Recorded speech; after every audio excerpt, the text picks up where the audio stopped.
이어서 진주에서 전해드립니다. 진주시가 추진하는 국립진주박물관 이전 사업이 암초를 만났습니다. 행정안전부 중앙투자심사에서 지난해 말 재검토 판정에 이어 넉 달 만에 다시 반려 판정을 받았는데 문제는 진주시가 행정안전부 지시사항을 수용하지 않았기 때문으로 확인됐습니다. 박기원 기자입니다. 진주성에 있는 국립진주박물관을 옛 진주역 터로 이전하는 사업이 본격 추진된 건 2019년. 총 사업비 1,295억 원, 진주시가 시비 640억 원으로 기존 박물관 터를 매입한 뒤 옛 진주역 터를 새 박물관 자리로 내주는 방식입니다.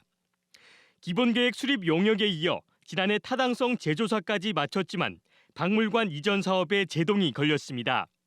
이 사업이 지방 재정의 효율적 운영을 점검하는 행정안전부 중앙투자심사에서 지난해 재검토 결과를 받은 데 이어 올해 1차 심사에서 아예 반려된 겁니다. 심사를 통과하지 못한 이유는 진주시가 박물관 부지 면적을 2차례나 잘못 신청했기 때문이라는 게 행정안전부 설명입니다. 타당성 조사에서 나온 이전 부지 면적은 15,000제곱미터입니다. 그러나 진주시가 중앙투자심사 때 제출한 면적은 이보다 3배 이상 넓습니다. 진주시가 신청한 면적은 54,000제곱미터. 행정안전부는 타당성 조사 때 나온 면적보다 지나치게 크다며 지난해 보완을 요청했습니다.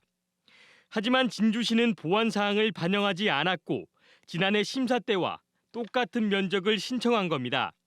재검토 사유 미보완인데요. 예비 타당성 조사 플러스 또 알파 면적까지 둘 다 보니 그러면 타당성 조사를 받아야 되는 대상 사업이 되니까. 진주시는 향후 자체 개발 사업을 추진 중이어서 도시관리 계획으로 고시된 면적 모두를 심사 면적으로 올렸다고 해명합니다. 박물관이 5만 중에 3만을 쓰든 4만을 쓰든 사용을 하든 잔여 부재가 더 남을 거 아닙니까? 그건 우리 시 자체적으로 다른 사업을 할 계획은 또 갖고 있거든요.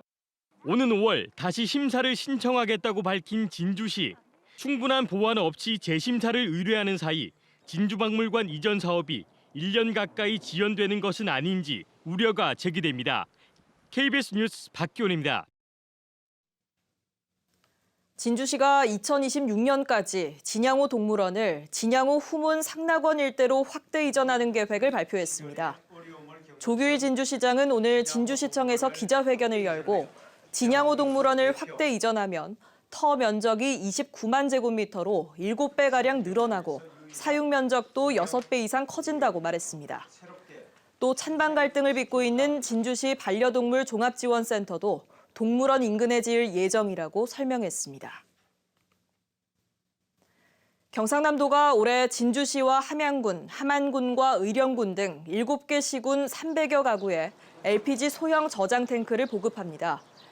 이번 사업은 도시가스가 공급되지 않는 150가구 미만 마을을 대상으로 소형 저장 탱크에 LPG를 공급해 개별 공급보다 안전하고 연료비를 아낄 수 있습니다.